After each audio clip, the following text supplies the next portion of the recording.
Peter Guber is not your typical speaker. Raise your hand if anybody here has ever failed. Raise your right hand. How many people have had their hands up also had pain, embarrassment, or anger from that fail? Put your other hand up. Notice the position you're in. Surrender. That's generally what happens. Now when you have success, and we've had it, it's waving your arms. Wave your arms. That's success. Look how close failure and success is. A legend within the entertainment and communications industries, storyman Peter Guber has been studio chief of Columbia Pictures, CEO of Casablanca Record and Filmworks, chairman of Polygram Film Entertainment, and chairman and CEO of Sony Entertainment. Currently, he is CEO of Mandalay Entertainment, a multimedia entertainment company. His personal production credits include Rain Man, Batman, Gorillas in the Mist, The Color Purple, Flashdance, and Midnight Express. These films have earned over $3 billion at the box office and have been nominated for more than 50 Academy Awards. A passionate, humorous, and energetic motivator, Guber is a sought-after speaker at global events. Is there a magic sauce, secret sauce, a game changer that shortens that distance, that makes the target closer, that assures more success and more joy and diminishes the pain? Because that's, after all, what we want. The success gives you joy. It gives you money, but it's joy you really want. And you want to avoid the pain. But neither one is certain. How do you get more certain? How do you take 15 strokes off your game? The magic is our God-given ability to tell oral stories, our oral narrative power, to influence, empower, impassion others to believe in and act with, and to propel for your goal for success. That's the magic. The magic is about making emotional connections. That's what the oral narrative can do for you as a salesperson, as a manager, as an HR person, as an entrepreneur, as an executive, as a team leader, as a team builder. Focusing on the innate human ability to tell stories, Guber shares with audiences across all industries the mindsets and techniques that he has been crafting and honing throughout his life as a master storyteller and successful entrepreneur. What is that magic? I put it into a way you can easily remember it. So I picked 5 letters, M-A.G.I.C. for the magic, so you can see how they work. Magic stands for motivating your audience to your goal, interactively, with great content. M-A.G.I.C. Motivate. When you think about motivate, first of all, what do you think about? I'm going to get you to do something. Everyone says that's what motivation is. Don't start there. First question is, are you motivated? The story you're telling yourself about the product, service, brand, or whatever you're doing.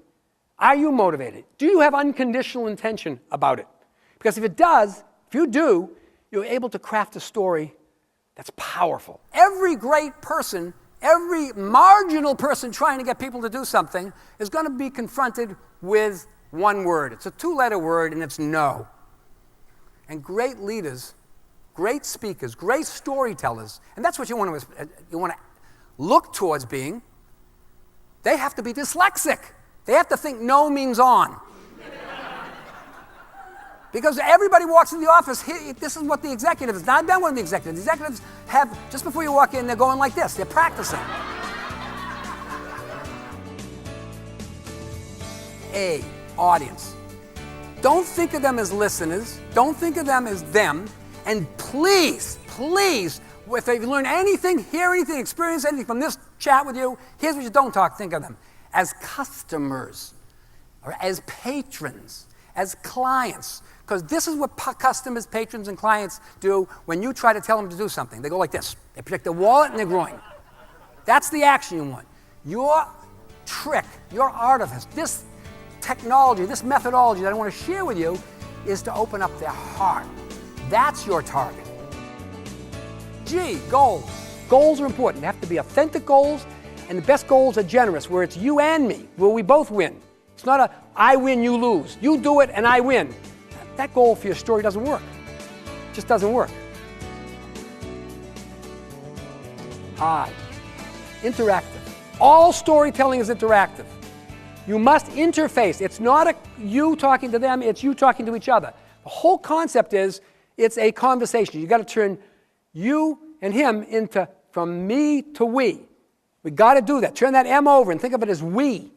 because that's what you want to do. You want them to participate in the story. And the more senses of your listeners that you engage in your story, the more of those senses you engage, every kind, the more likely they are to own it. Because when your physiology does something, you own the story. When you tap somebody in a theater, a theatrical play or a dance show or something, and tap them and laugh together and cry together and clap together, you bond away. They feel they're participating in the story. They're part of it. And they can own it, because that's the key, to give up proprietorship of your story and let your audience own it so they can tell it, so they can viral market it, not try to hold on to it. C, content. Story is the holy grail. It's the holy grail. The actual story is the holy grail. And finding it is essential to success. And I can't tell you what your story is, but I can tell you where to look. What's the hierarchy? First is your own experience. Do you tell your own story? True story, inspired by story, something that's authentic, congruent. You don't have to remember it. Honesty works. Peter Guber also tailors a speech to leading in uncertain times. So what are those three stakes, those three things that you move through in today's uncertain times, troubled times, scary times? Three words that you have to navigate: fear, uncertainty, and change. Fear can do two things. It can paralyze you or catalyze you. It is invariably a wake-up call. Most of the time what you have with fear in your journey, that 90% of the time before you move to the end of it and get the result, doesn't happen. The junk and crap and things that propel you and make you anxious and tight and uncomfortable and not be able to act, that fear, 90% of the time, the event doesn't happen. Second navigational stake, uncertainty. Does leadership in your company create management culture of being curious, not critical? Do they think uncertainty is an enemy? In an uncertain world, we're always looking for certainty. You know, all human beings, there are two fundamental needs: certainty and variety. Too much certainty is not what the human system can handle. And too much variety, you get crazy. The third element, change. The world is no longer linear. The future is no longer the light at the tunnel where you're trying to get your arms around it. Forget about getting your arms around the future. No possibility. To compete for the future is what we have to do, because change is so pervasive and so fast. Competing for the future requires a different theology. Peter Guber is a popular commentator and analyst on a wide range of national network and cable TV television programs.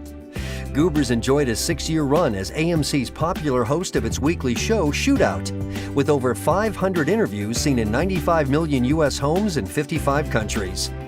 Peter Guber is continuously featured in numerous national, local, and industry publications.